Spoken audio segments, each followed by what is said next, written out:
Welcome to Sports Talk with Steve Jones, the daily talk show with the voice of Penn State football and men's basketball. You never know what special guest may stop on by any given day. Now here's the man of the hour, Mr. Steve Jones. Welcome. Great to have you with us. I was telling Kyle about a food story from years gone by. This food is pretty good. I've heard rumors. Food's tasty. Like there's always various donor rooms. And if you go into the donor room, the food's going to be way better. Right? If you act like you know what you're doing, you're able to pull it off sometimes. Now, when we do it, it's inadvertent. How about that? It's inadvertent when we do it. But it's happened a couple times like, hey, this is pretty good. Like, I don't think we're supposed to be here. Let's get into the Big Ten basketball last night. We'll start with Penn State, Ohio State, and get into the rest of the craziness of it all. Yeah. But the action rec call last night, you were there. Here's the problem that they have right now. It's not one thing. Right? In other words, okay, it's a major problem with. All right, how do you correct it? All right. So, last night, Ohio State took care of business big time in the boards. Well, it's a rebounding problem. Last night, it was definitely a rebounding problem. But against Michigan, they out-rebounded them by, okay? Michigan, it was a turnover problem. Last night, they had fewer turnovers. In fact, they were single digits in turnovers in the game.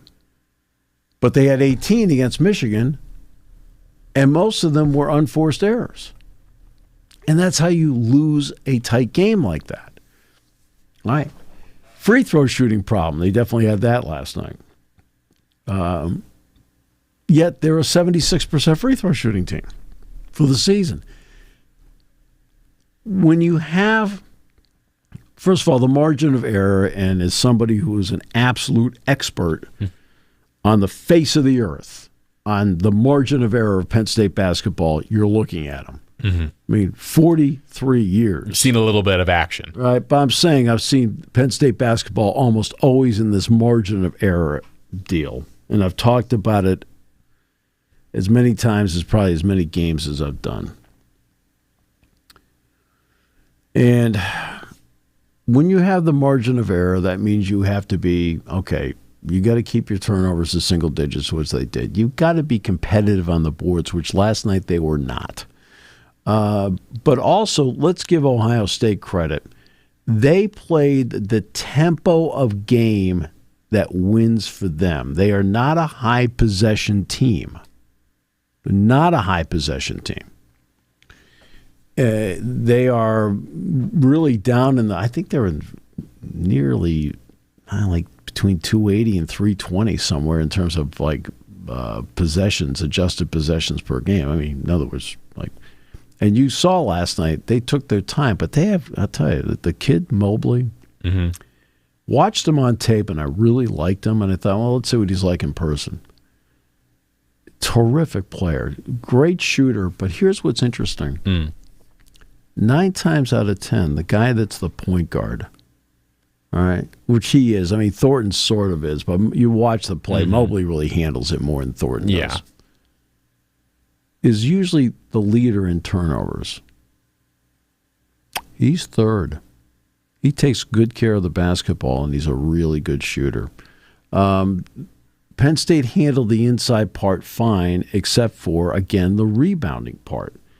And that was the biggest issue last night, was that you felt like if this were football, the stat they keep, time of possession, you felt like Ohio State had the ball most of the night. Yeah. Longer possessions, miss a shot, possession kept going with an additional 20 seconds, right? Another rebound, possession will go an additional 20 seconds. And again, Penn State's got to get the ball. I mean, you've got to be the hungrier team. You've got to get the ball. And when you look at, sometimes we talk about let's go back to the Ohio State football game. Mm-hmm. Football. Jack and I are talking in the postgame show, and they said the most important thing, we made 2 points. I made the point about, look, they're in a 4-game playoff to make the playoff. The other point the two of us made in the postgame was don't let one loss become two. In other words, don't let the hangover of Ohio State linger into the Washington game. And they didn't. They came out and led 28-0 at halftime, and they dispelled that in a matter of an hour. I mean, really, about an hour. In 1 hour, they dispelled the whole thing. Last night, they let the Michigan loss on Monday, there's no question in my mind, affect how they played last night. They let one loss become two. It's one thing against Iowa. You lost by one, but you were in the process of stealing the game. Okay? Yeah. Iowa's opening the door, missing free throws, making bad plays. You almost come back. And Penn State almost stole the game. It would have been basketball robbery if they'd won the game because of how it played out all night. Not Michigan. When you're up with 2:08 to go by 5 on the road and you need a stop and a score to make it a 3-possession game, which essentially puts the game away because there are not enough possessions left in the game, and you've got a free throw shooter as a point guard and Ace Baldwin who's 93%, go ahead, foul him all you want. I don't care. Right? Because he's going to be handling the ball. And you lose that game on a 9-0 run. Right? It was like this on the plane coming back. It was like this on the bus. It was like this on the plane. And you're like, oh, boy, let's see how this plays out. You come back in the rec hall. There's some excitement. The crowd was phenomenal last night. I mean, great. I mean, seats filled. It was fun to see people standing up on the track. It brought back great memories for me of all those games that I did in there where people were up and ringing the track. It was really cool.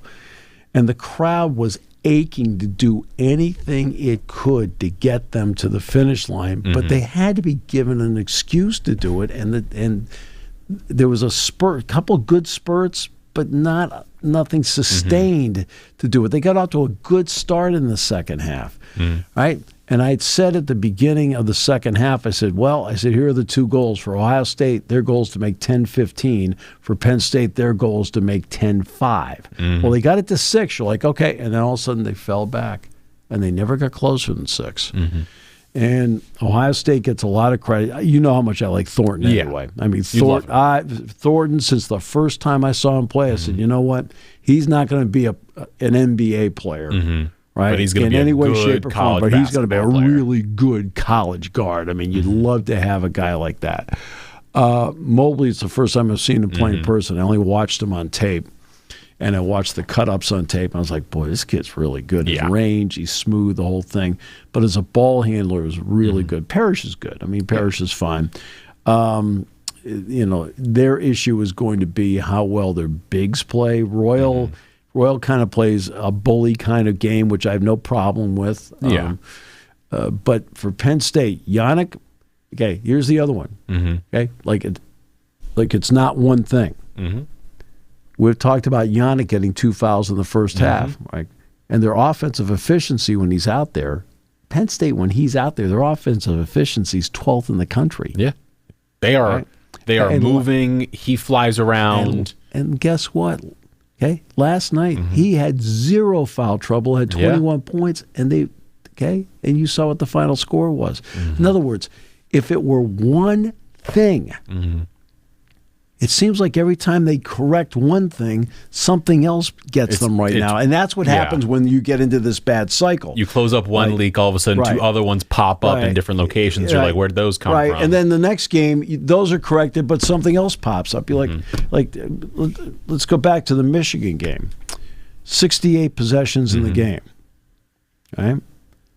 Well, 18 are turnovers. Those are dead possessions. Yep. Okay? Dead possessions. So on 50 of them, they got a shot. Well, they scored 74 points. That's 1.44 points per possession when they got a shot. Yep. The problem was the 18 they didn't get a shot and turned it over. They weren't obviously they weren't all live ball turnovers. I mean, which are just crushers. But like last night, they didn't turn the ball over. Yeah. Right? But on the boards, over and over again, when Ohio State would miss a shot, because Ohio State didn't shoot 60% from the field, they shot 46. Yeah. Okay? But they would get the offensive rebounds, get second chance points, or at least get second chances on the clock. There was a possession where Ohio State in the second half got a shot clock violation, and I said, perfectly fine. I said the key was they ran 30 seconds off the clock, and it's a dead ball. It's not a live ball play. I said that's exactly what they want. They essentially, through really a good game plan and execution, especially in the second half, the last 10 minutes, they just ran out the clock. Yeah. And that was a demoralizing loss where they let one loss become two. Like, we all know what the issues are. That you do not have Puff Johnson. And I want to bring up Puff real quick, if I may. Real fast. I'll just, before we do that, no Puff Johnson. So that's a key guy that is maybe not your best player, but he's a good offensive player that's going to give you 10 points. He's your best, without question, your best communicator on defense. Not even close. He's your best communicator on defense. All right? Not having him hurts. Okay? You haven't had Eli Rice. Well, when Eli Rice was out there practicing in the summertime in the preseason, you're like, Eli Rice can really play. Now, you got top 10? No, but he's somebody that is really going to help a live you. Body. You haven't had him, period. And we all know about Ace's back. You can't press right now, which takes away something from what Penn State wants to do. Ace is playing his guts out there, fighting through everything to play, and he's still the best option you have there, without question. The one, if I had one criticism of Ace, it would be every once in a while he commits a turnover where it doesn't make sense to me as to where he's going with the ball. And I'm saying once in a while, not always. Most of the time he knows exactly where he wants to go, what he's doing. And every once in a while he gets into a crowd, and I'm like, okay, I'm confused by that. But, that's what I'm seeing. Minnesota's next. Minnesota's at home with Washington tomorrow. Minnesota has played really well of late, but when they played at East Lansing the other night, they got crushed. Yeah. So Puff Johnson, he is the best way I can explain Puff Johnson to people who ask me about him, because people and friends of mine who also cover college basketball or work in different locations and cover different teams, they say, I see Puff Johnson's out. What does this mean to them? I'm like, he is their Josh Hart. He is to this Penn State team what Josh Hart is to the Knicks. He does everything well. He's the best communicator on defense. He shoots the three ball really well. He's also just active. He is moving around constantly on the offensive and defensive side. He is constantly cutting, moving, floating around. He rebounds really well. He also makes the extra pass. He does everything you need to, and he's also bigger. He's what, 6'9", 6'10"? No, Puff? No, Puff's probably 6'7", 6'7"? Well, he feels longer. He's like 6'7", 6'8", but he's long. And so when you go defensively, the other part, too, is that by having him in there, you're bringing Nick Kern off the bench. Which brings off energy off the bench. So now, instead of bringing Nick Kern off the bench, okay, you're not bringing Nick Kern off the bench. Who are you bringing off the bench? You're instead of going with essentially 8 guys, you're now down to 7. Because DeMarco's still coming off the bench. Kachi is still coming off the bench, but there's nobody coming off the bench for Nick. Yeah. You don't have Nick Kern coming off the bench for Nick. There's a domino to this. And this is, I'm stating facts. I am not talking excuses here. I'm explaining what a guy like that brings to the table. Right? The talk part, right? A fan would never know what I'm talking about there. No. I mean, I'm talking because you can't hear it. The band's playing, the cheerleaders are doing whatever, you're cheering, you're whatever, okay? Because you're not going to be able to hear it, okay? It's when you're in a practice and it's an empty gym, you're like, okay, you know who the talker is and the whole thing. He is always the talker. When it comes to last year's game in Rec Hall, for instance, against Illinois, who was at the top of that press the entire time, making sure Penn State got those extra points? It was Puff Johnson. Right. He is the person he is a key piece of this cog, and him missing time, as you said, has a domino effect down the board in terms of who else needs to play more minutes, who has to play less minutes, and also You brought up the Nick factor. Like, the reason certain players in the NBA do so well, Lou Williams, is because they're a spark plug. Right. And that's what Nick Kern is. He is the ultimate spark plug. He flies to the rim. He gets the basket really well. And also he's energetic and talking and brings the Nick Kern energy, which every team needs someone to do. And he does that as well as anyone does. And you bring him off the bench, that sixth man,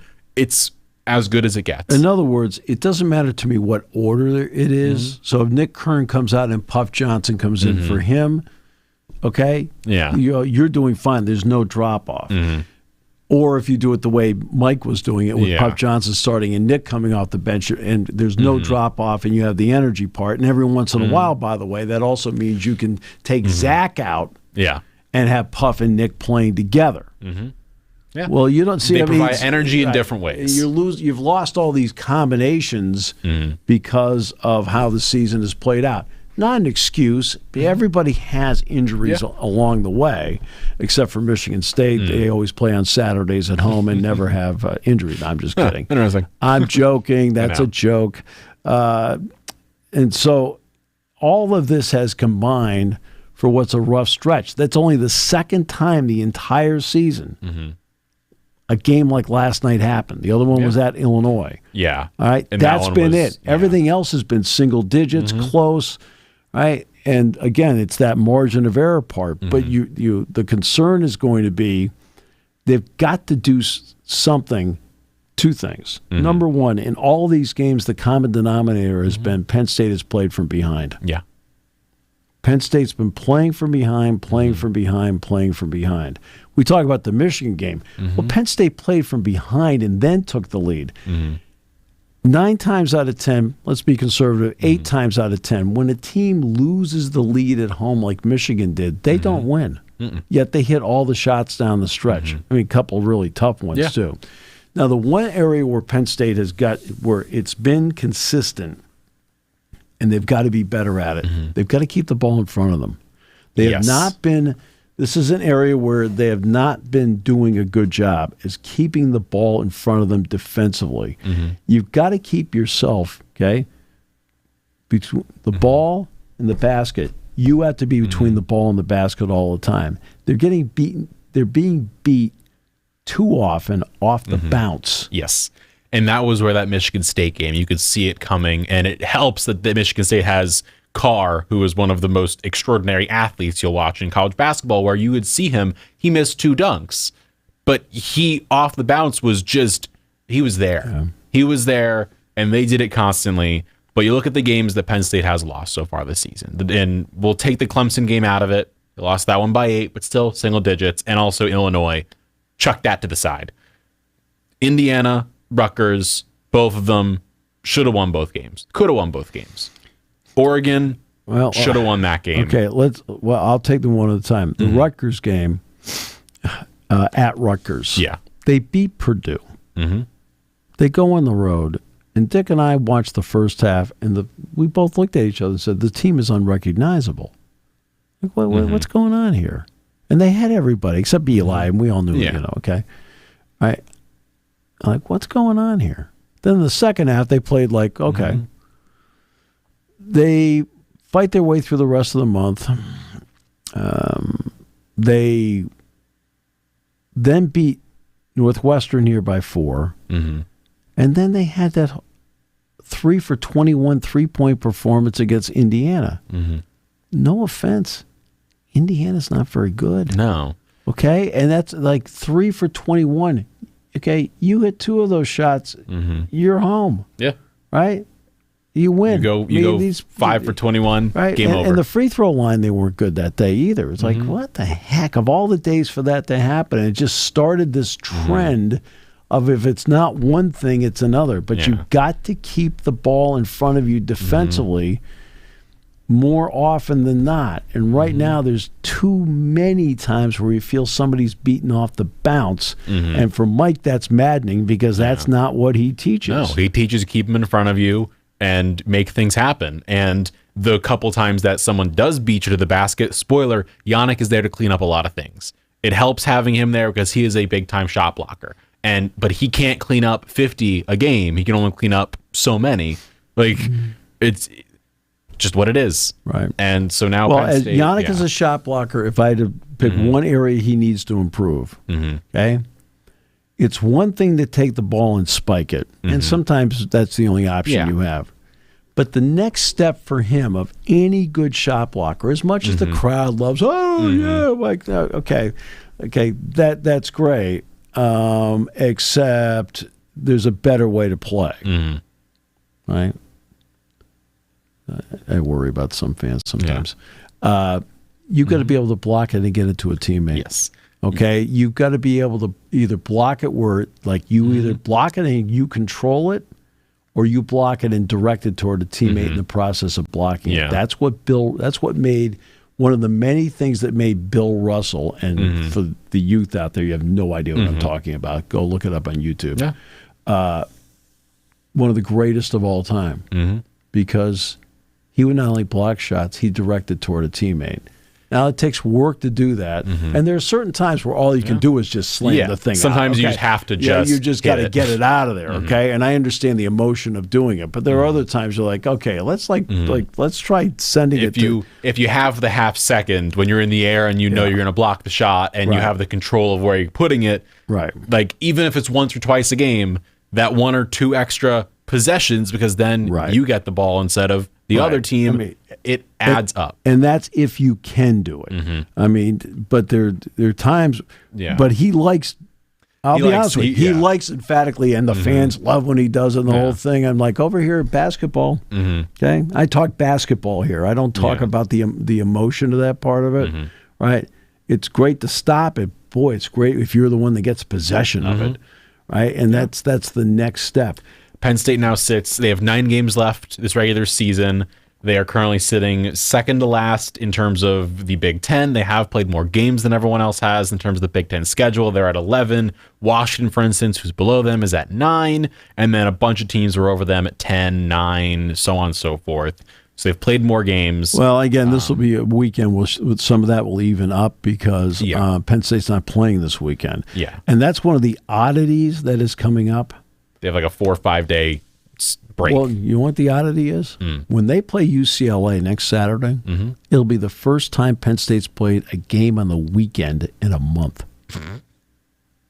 Now, again, this is not a commentary on Penn State's schedule. I know, but it's that's so weird to think. Right.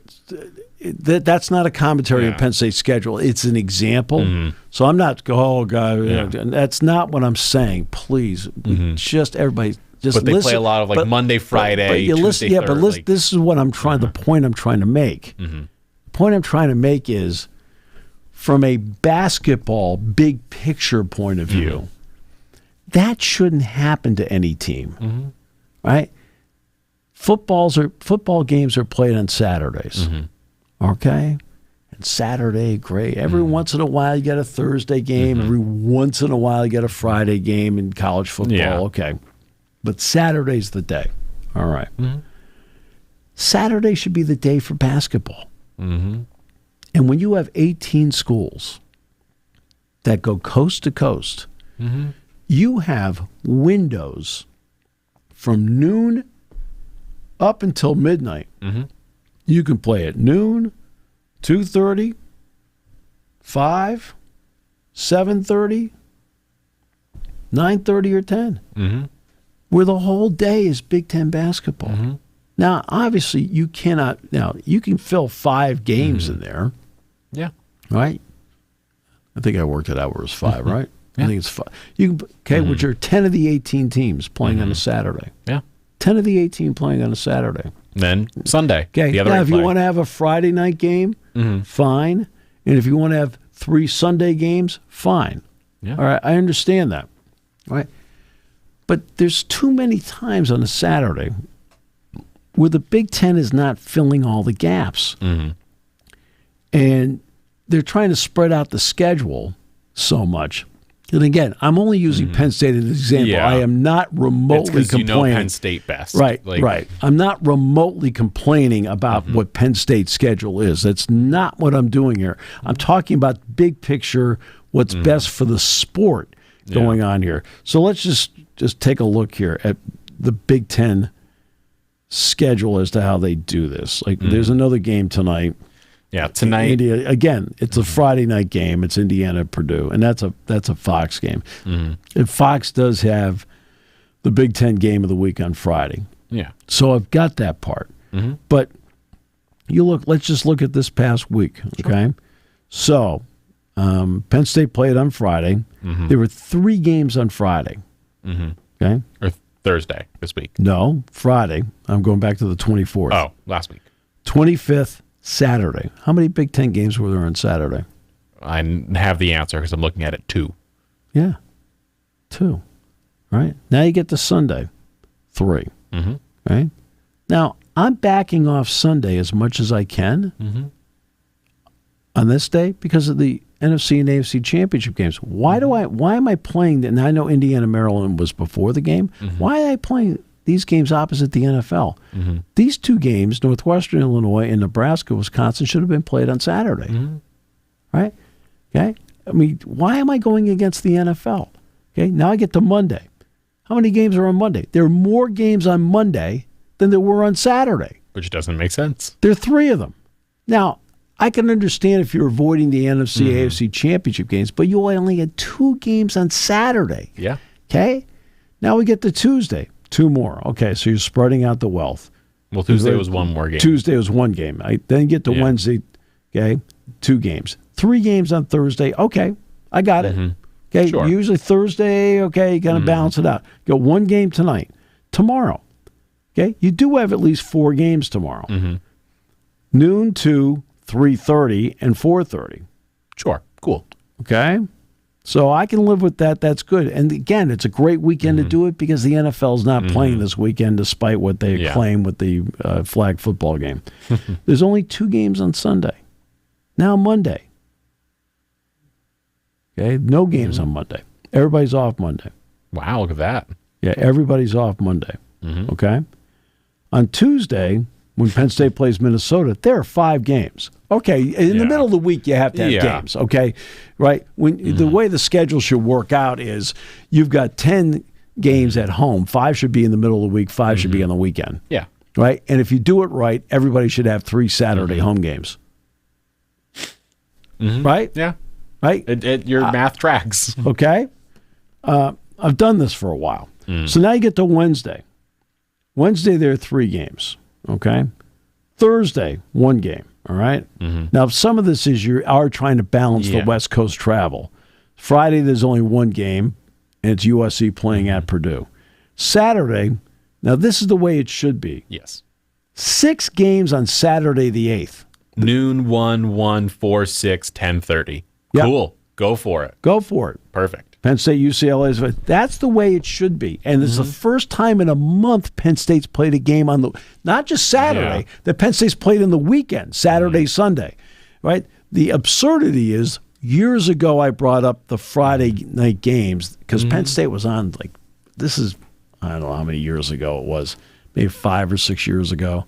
They had 3 Friday night games. Right? And I said to Mark Rudner, and Mark Rudner is he's not with the Big Ten any longer. Mark Rudner's a great guy. So Mark and I got along great. I could talk to Mark. I said, Mark, why all the Friday games?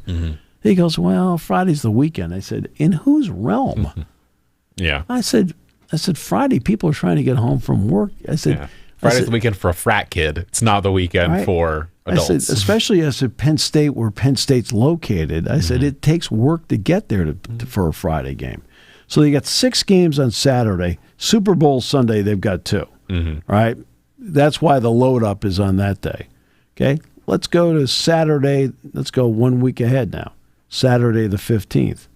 Okay? Yeah, you got 4 games. I can live with that. Sunday, 4 games. Okay, that's balanced enough. That's close. Almost every team plays. Right. And Penn State is playing on that Saturday, by the way. They're home with Washington. Right? It's under the category of Dr. Evil. Toss me a freaking bone. Here's your Saturday home game. It's then Sunday they got 4. So they got that balanced out there. The next Saturday, I know Penn State's on the road at Minnesota. They got 4 games that day. Plus, and one of them's a non-con with Duke, Illinois. I think that game is in Chicago, I believe it is. and then 3 games on Sunday, and of course the usual Monday game. How many games on Friday? Just one, Michigan State. Not bad. But you go through the month of January, and I'm sure part of it is you are in a quandary early in January because the college football playoff.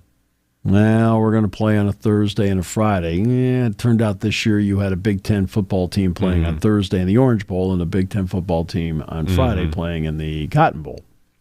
Well, I mean, you don't know how it's going to turn out, but it's there. Then you have the NFL playoffs that weekend. Hard to avoid that.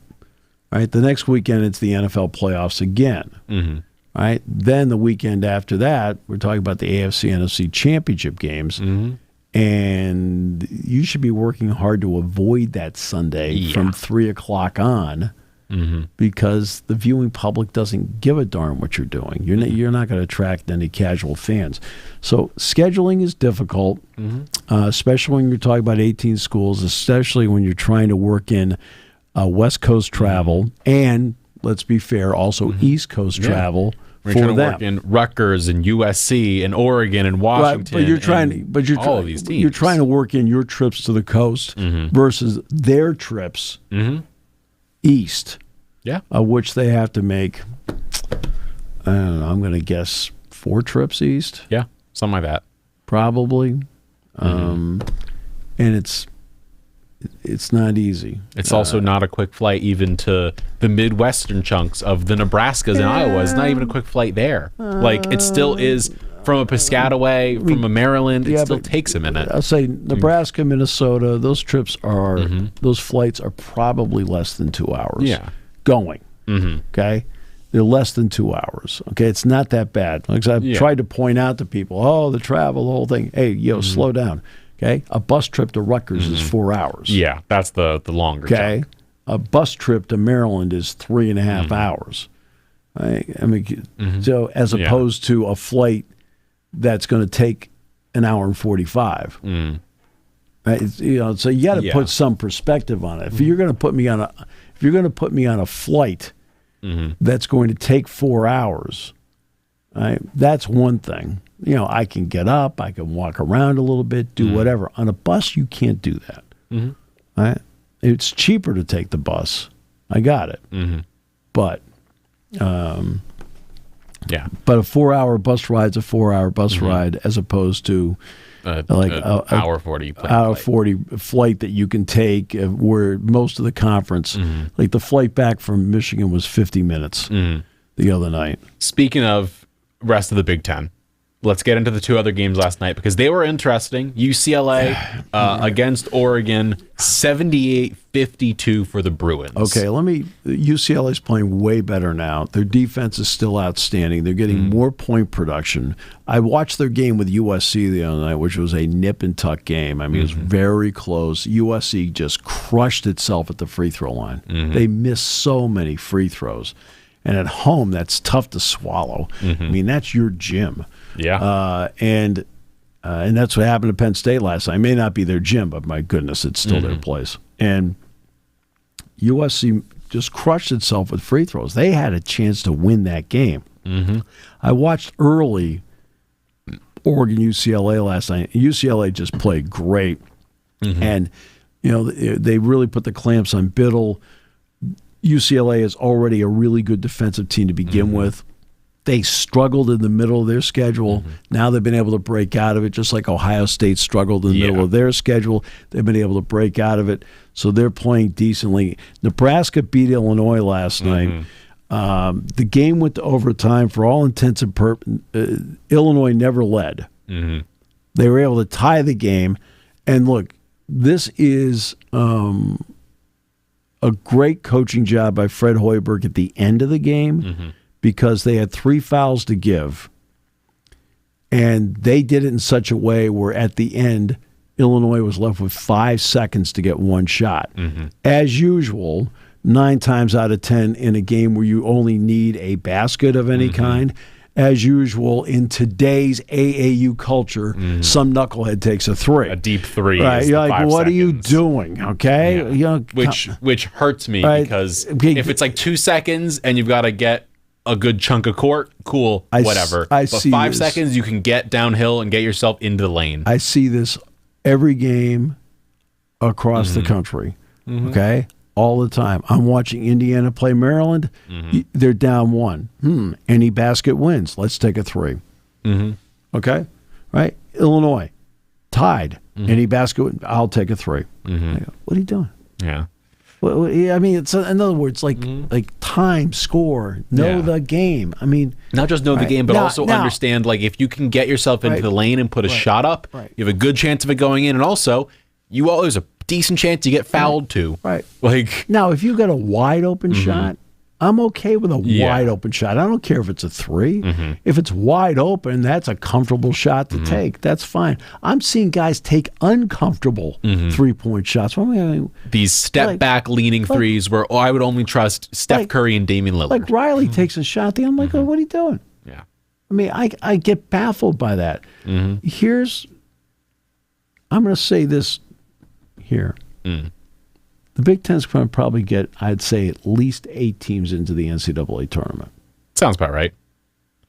Michigan, Purdue, Michigan State, Maryland, UCLA, Wisconsin, Illinois, Oregon. They're all sitting there, and the rest are... None will get out of the opening weekend. I don't disagree. I think Illinois could if they start hitting their threes. They've got a chance. They've been too up and down lately. Yeah. They've been up and down. Yakachonis, of course, had the injury. Last night in the loss, Humrickhouse went 0 for 7 from 3. He did. I mean, but, there's moments where you play above yourself, which he has done. There are also moments where he plays like he's NAIA, which is what he was. Yeah. Right? I mean, that's going to happen. Up and down shooting is going to happen. Nebraska, I mean, you can't... 5 for 20... respectfully from 3 is not good enough in the league you're in now, where these teams, especially in the tournament, we've seen it the last probably 6 or 7 years, where you get in the tournament and one team gets real hot from 3 in a game, and you saw it from Jack Goki last year for who did he play for? Oakland. He got hot and hit like 10 threes, and it's like you can't, like, at some point you can't stop it. And if you are A, not a good 3-point shooting team, and B, take a lot of threes, it's not a great combination. You have someone who's good enough to get you in a game, but you also need to understand you got to get downhill and get to the basket, because that is what leads you to championships. I grew up in Connecticut, and UConn won tournaments multiple years. They won 2 NCAA tournaments because free throws mattered. That was the whole thing Calhoun preached and Ali preached, was free throws matter. Yeah. Get to the line, hit your free throws. Get to the basket, cause an issue. The last 2 years they got fortunate in one area because Tristan Newton, who had transferred from East Carolina, kind of had to fight his way through through the end of January in the championship, the first championship, and then settled in and made everybody better. And UConn, which had a 4-4 month of January in 2023, right, suddenly took off and never lost the rest of the season from February 1 on. Newton was the point guard the entire season last year. Not a pro. He's not an NBA guy, but he's a really good college point guard who finally figured out how they wanted to play. We're now at the point, and tell me if I'm wrong, that this is where those runs will begin. This end of January, beginning of February, where you will see teams across the nation where they're going to start figuring things out. Players will start to figure things out, and then you'll see certain teams heat up, certain teams cool down, and all of a sudden, that's what's going to end up deciding a lot of March Madness, because if you get hot at the right time, which tends to be February, because all of a sudden you got 1 month tournament, you can get hot and stay in that tournament, get yourself in if you aren't already, and then make it an issue in the tournament for someone. And look, the SEC, to its credit, and I talked to Mike DeCourcy about this yesterday. And the first part of the first 10 minutes or so, Mike and I just talked about the SEC. Mm-hmm. The SEC was at a point years and years ago where the conference was okay, not great. Kentucky was running through people, but they weren't. It wasn't a highly competitive conference outside of what Kentucky was doing. It looks like everybody in that conference has made a concerted effort to upgrade everything they have. The coaches have changed over. Now suddenly Rick Barnes is, because he, after all those years at Texas, he wore his welcome out of Texas, and now he's at Tennessee. Well, he's done a great job at Tennessee, right? You see at this point Bruce Pearl at Auburn. We all know Bruce Pearl can coach. We all know that once the show cause penalty was up, he would coach again. And Bruce Pearl's doing great things at Auburn. Broom's a terrific player. Terrific player. He is. Right? I mean, the guy has stepped up and played really well. Alabama, Nate Oates has played the NBA style. When they came in here and Penn State beat them, I remember exactly what I said in the pregame show. I said, there'll be 3 things you'll see from Alabama today that they want to do. Layups, free throws, and threes. They're not a mid-range team in any way, shape, or form. They play the NBA game at Alabama. He is recruited to the NBA game at Alabama. It's made a big difference. Mark Sears is really good at basketball. Yep. But he fits what they want to do. Auburn plays really good defense. Tennessee's biggest problem is Tennessee will shoot itself out of games sometimes. Yeah. When you watch Tennessee play, their shooting percentage, you look at the Auburn game, Auburn didn't shoot the ball well at all, but they won the game 53-51 at home on Saturday. And you start looking at the teams in there. I mean, Texas A&M's not bad, right? Florida's having a terrific year despite the off-the-court investigations of the coaching staff, right, which it looks like Todd Golden's been cleared, but I don't think there's another I think there's another member of the staff that's not cleared yet, right? So they've had to go through that. They stuck with him. He was cleared.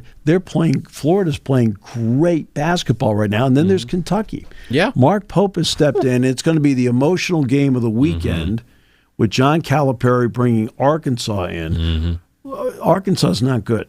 Arkansas's not good. And even then, you can say, okay, they're not good right now, but give them a few years. Calipari knows how to coach. We know that one pretty well. Yeah, but you know what?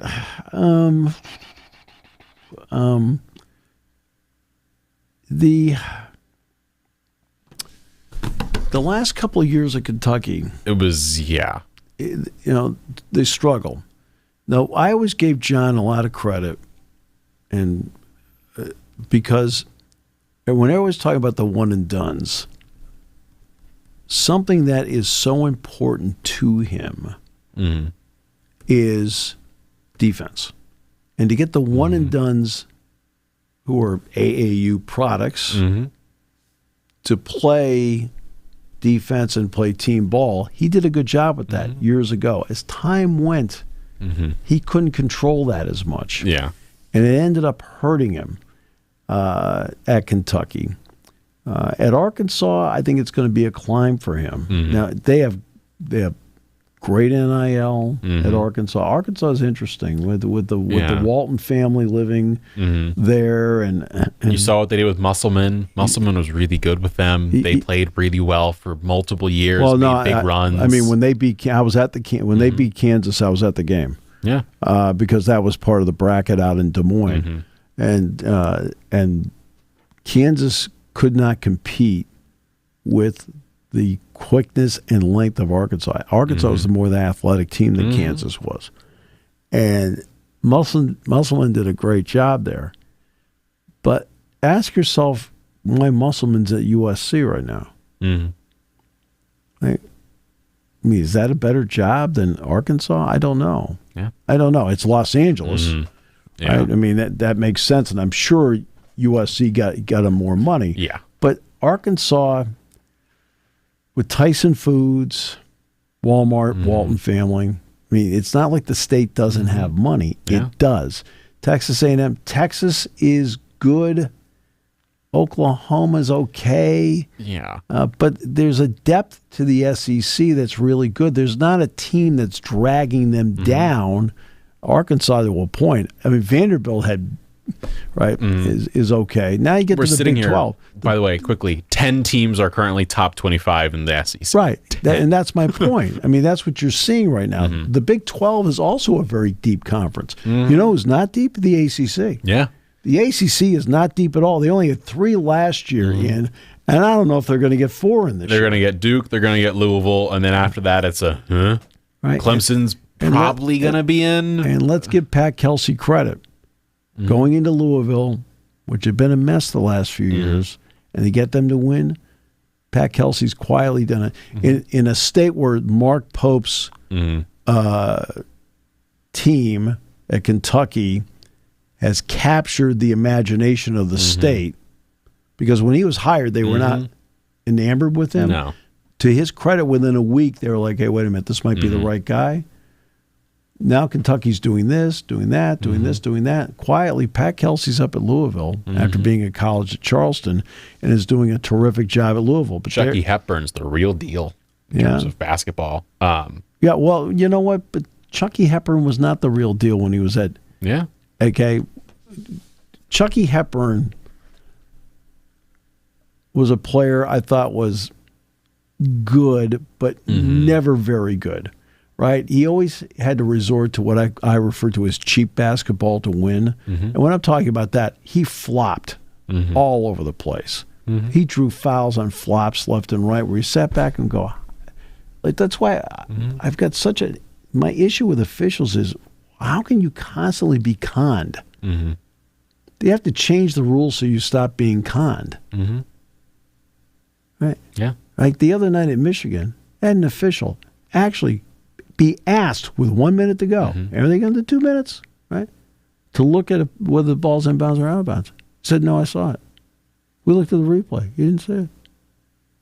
Look at the replay. You didn't see it. Right? Now, I don't know who it's off of. I want a better TV angle. Yeah. But you can tell he's screened. He can't see it. Like, really? You saw it? You did. You saw it. Oh, yeah. No. Okay? You've had a coach ask you to look at it. Look at it. Okay? What can it hurt? It's not going to hurt anything. Okay? He's also the same one that missed the foul when Nick Kern got really bashed by Danny Wolf. I mean, like, just belted by Danny Wolf. He's the same official who missed it. He worked the Nebraska-Illinois game last night. Made a couple of doozies last night. All right? I haven't said his name, if you notice. But like, it's it's got to be better across the board. People are having complaints about it because there is something to complain about, and that's what they need to worry about at the office. May I bring up something to complain about? May I bring up a name for you? I want your thoughts on if you've seen him play at all. Maxime Reynaud with Stanford. I haven't seen Stanford play once all year. Okay. Well, he is a name to just like in terms of what I've seen watching and from what I can tell, this dude's a real player. He came up. He's been playing his tail off, and he's currently sitting at 20 points. I don't think Stanford will get in, but if they do get in, as we've seen in tournaments in the past, if you, again, similar to three-point shooting, if you have one dude who can just go nuclear in a game, he's that guy for Stanford. Right. He's long. He's like 6'11", I believe. Huge arms. So he's all over the place. But you said ACC. You look at the ACC right now in terms of the quote-unquote blue blood teams, the teams that you expect to be there every year. North Carolina's struggled. North Carolina's struggling. Notre Dame's 10-10 right now with Shrews. Virginia Tech has been pretty good in basketball last like 5-6 years. Not great right now. Florida State, not good. Syracuse, don't even get me started. Virginia, 10-11. Miami's 4-17. And you just go through it, and you're like, all of these teams, none of them are playing well. None of them are good enough basketball teams to warrant anything. It's pretty much Duke, and then Louisville's just there. Like, that's it. That's why you look at the SEC, the depth of it, and the Big 12 has depth. Yeah. Okay. I watched Kansas play Houston the other night. What a game. I mean, but what's interesting about Kansas is the last 2 years they have started out in the number one spot and haven't come close to, like, okay, you may lose a couple games, fall to 7th, 8th, or 9th. Kansas is good, not great. And I'll tell you who has actually met my expectations. And that's Dickerson. I thought when he went to game, look, I already knew he wasn't an NBA player. Yeah. Okay. So he's coming back for another year. Well, what are his choices? All right. And he's now played, and I think this is his 5th year. He's 5 or 6 years. Yeah, he's 5 years, right? And you sit there and like, I'm watching the Houston game. Again, it's another game I watch him where he is no factor. Right? DeJuan Harris is an interesting player because he can be very, very good. He's not the star that he was projected to be, which I think has disappointed Kansas fans. Yeah. But he's very good. Again, the Houston game, he had like 11 or 12 assists, and like, hey, he really played well. And then at the end, who missed the free throws? He did. Yeah. All right. And again, they had a lead at the end at home and couldn't protect it. But that is part of, with all due respect, the depth of the Big 12. Yeah. Those are the 2 deepest conferences. I know the Big 10's going to get 8 schools. They're not schools you trust. Okay, part of this is going to be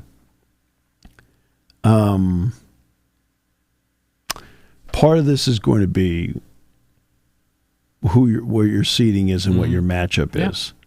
But just based on like the eye test, I'm talking about in round 2 things really changed. In other words, in round 1 2 years ago, Penn State plays Texas A&M. I'm watching the tape. Like Dick and I are convinced like Penn State's like not a little bit better. They're a lot better than Texas A&M. Round 1, as long as you don't have a cataclysmic event occur, you should win that game. Right. Now, Penn State's the underdog. They're the 10 seed. A&M's the 7 seed. People are saying they're a team that could go make a deep run. Dick and I are looking at the tape going, does anybody watch I finally said to Dick, I said, does anybody watch the games? Yeah. Right? But the next round, they play Texas.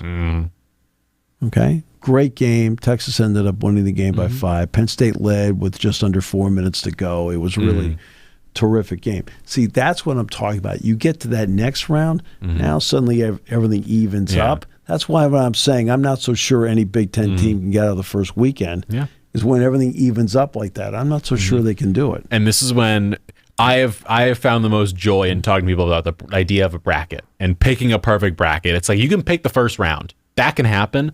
The problem is the second round, the round of 32. You get teams that are great teams, or the better team has won that first game. They might come up against a team that got red hot and made their way to the second round. Yeah. What happens in that game? Do they stay hot or do they falter? And then for the big team, do they play up to their standard or do they have the flubs which coincide with a UMBC or whoever else just going off? Florida Gulf Coast in like 2012, 13, whichever year it was, when they got hot and made it to the Sweet 16, that was what happened. They were a team that just got hot and stayed hot. And you just, Loyola Chicago. Right. You don't know. I mean, I was there when Florida Gulf Coast won and beat Georgetown, down in Philly. I was at the game.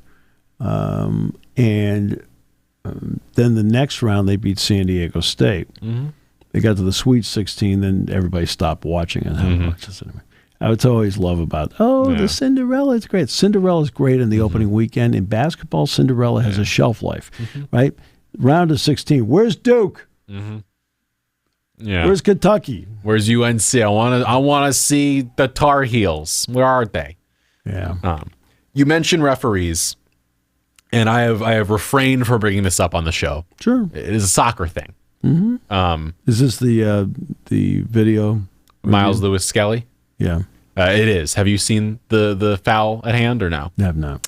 Well, I've pulled up here for you to watch if you would like to, sir. So Miles Lewis Skelly against Arsenal. I'll hit the play button here. You can see him. He's this player right there. Yeah, I see. I know who he is. Yeah. He taps it. Normal foul. Yeah. Normal foul. Michael Oliver gives him red card. Yeah. Shows him red. And I'll skip along for you real quick to give you a better idea of what happened. To be honest with you, I'm interested in buying some stuff from Beltway. I know. It's the ad in the back. That was all it is. Yeah. Just a normal, gets his leg in there to stop the player. Yep. Normal foul. It's always given as yellow. It's not letting him advance, whatever. 90 yards in the box. Straight red card. Right. And every Arsenal players are like, what do you mean it's a red card? Every fan base is like, what do you mean that's a red card? That is the most blatant yellow card you could ever imagine. I know. Like, it's always a yellow. It's never not. If he puts his studs to his kneecap, that's a different thing. Right. But normal, trips him, all of it. Same thing you mentioned with the referee earlier, not going to the board to go and check and see if ball's out of bounds. Same thing. Where VAR says, you don't need to check it all. Just stay out of it. I mean, and one of the things that you should never do as an official, don't guess. Okay, that's one thing you shouldn't do. And don't insert yourself into the game. Right? There are too many people I've seen insert themselves into the game. Like, stop inserting yourself in the game. The really good ones, like I'm watching Earl Walton last night. Earl Walton's first of all, Earl's a great guy, terrific official. Never inserts himself in the game. Never does. He does the game. You commit a foul, you commit a foul. Like, there was a point last night where there was a little pushing and shoving on an inbounds play. Earl doesn't call a foul. He looks at everybody, tells everybody, hey, good. Everybody settle down. Because he doesn't want to call a foul. That's just good officiating. And again, if I ever say anything about officials, remember the mountains of times I've praised them. That's called balance and fairness. You foul it up, I'm going to tell you fouled it up, because I'm also going to be the first guy to say, you know what, got it right. There was a foul late in the Ohio State game last night. It was against Penn State. The crowd went, oh, and I said, no, they got it right. Yeah. It goes both ways. Well, you can't do critical commentary unless you do it both ways. And if I see a referee get something right in soccer, I will praise them, say they made the right call, made the right thing. The problem is when it seems like everybody agrees with the referee without a thought, because VAR they looked at it for about 5 seconds is the total time that was allotted per all of the officiating numbers that are given out by the league. 5 seconds, he said, nope, red card, he's good to get him off the pitch. Cool. That happens. And then the Premier League and the PGMOL, the group that runs the refs, says, yep, that was a red card. We support their decision. And then what happens? Every person who has ever played the game to any extent says that's not a red card.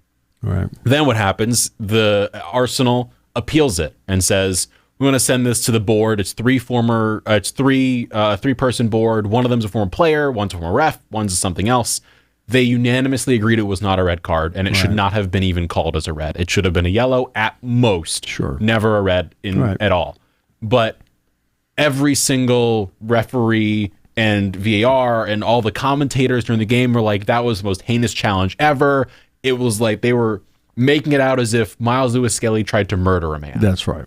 And you sit there as a fan. I was watching it being like, he didn't try and break his neck off. He didn't put a boot in a high place. He tripped him. That's all it was. And seeing things like that, or seeing all these other challenges that happen across soccer or in basketball where they're game-defining decisions. If Lewis Skelly is red carded, he's out for the next 3 matches. And Arsenal play Man City, and it's an incredibly important match. All of a sudden, he's gone for that one. He's luckily back for it because it was rescinded. But if it's not, he's gone for these matches. And then all of a sudden, the referees come out and say, he got it right. We'd never tell him otherwise. Then this board of 3 people, including players, are like, no, you got it wrong. And they put a statement out now fining Arsenal for getting around the ref and getting mad about it when every team does it every weekend. And I just, Well, okay. My head's gone, Steve. My head's gone. No, look. First of all, officials should never be threatened. No. Never. Mm-mm. Right? Yeah, you want to boo and express your displeasure? That's fine. But after when it's done, it's done. Mm-hmm. I mean, when Kentucky played Kansas, John Higgins, Kentucky didn't win. John Higgins got threats from the Kentucky fans. Like, what are you doing? Now, this is not, I understand. Yeah. It goes back to what I've said for years and years, ever since the Supreme Court ruled in favor of New Jersey. Now there's money that people are freely putting on games. It's no longer offshore. There was always betting happening, but it was always the offshore type, which kind of kept the numbers down. Well, now it's open to everybody. You can sit there on your phone, and you can sit there and you can put together like a bet anytime you want. I mean, just go by the corner office. It's like like how many times will Steve Jones say "bang" today? Like you can make bets on things like that, and it's like okay, I know, and it's a lot. Sports brings with it emotion, both on the field, the court, whatever it may be, ice, whatever it happens to be. So you're going to have emotion among coaches, emotion among players, emotions among fans. When the money of the fan is at stake, and I don't mean the price of the ticket or the parking, but you've made a wager. And, for example, the wager was to cover, and the spread was 5, and the final was 4, and everybody's like, oh, what a great win. That stunk. Right? That referee cost me that, or it cost me that. That was a foul at the end. We should have gotten 2 more free throws because I needed to cover.